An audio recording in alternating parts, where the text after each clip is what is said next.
Here are the top 3 most underrated mangas that are absolute must-reads. At number 3, we got The Marshall King, which is actually still ongoing. One of the most beautiful manga coming out right now. It's a Wild West themed manga, and it's about a boy named Jimu who wants to be a marshal, but he's the son of a famous outlaw. And in the first chapter, he whacks his father. His father was one of the most legendary outlaws. The art is just beautiful. It's drawn by the same man who drew Dr. Stone. He drags his famous outlaw father's coffin across the entire desert in order to get enrolled in the Marshall Academy to become an official marshal, because his goal is to stop the age of desperados and destroy all outlaws. This man is absolutely insane, and he's the definition of audacity. At number 2, we have Heartgear. Heartgear takes place 200 years after World War III wiped out all of humanity, but there happens to be one little girl left alive that we know of. She's being raised by a robot, or as they're called in this world, gears, and every gear has a thing called a program, which is what they'll do for the rest of their lives. They eventually find another gear named Chrome, which they build a relationship with. The gear that raises her eventually ends up getting destroyed by a crazy combat gear. Some of the gears in this universe are insane and go off their program. She then runs away to Chrome, but then he gets blasted as well, straight in the brain. Right as it's about to be all over, a combat gear pops out of Chrome. It turns out that was just a shell for an insanely strong robot. And as soon as he comes out the shell, he decides that protecting this girl is going to be his base program. And as soon as the little girl authorizes him to make that his base program,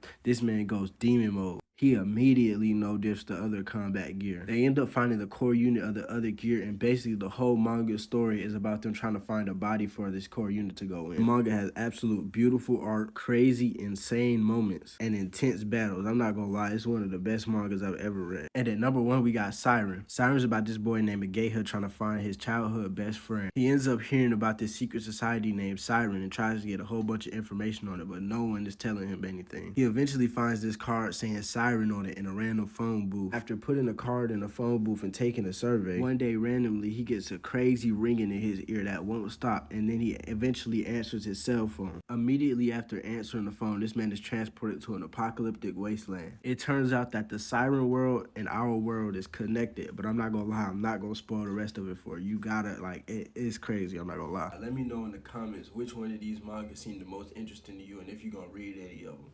And stop saying you can't afford to read manga. Shonen Jump is $3.99 a month. You can eat 2 less McChickens a month. I know you spent more than $4 on BS this month.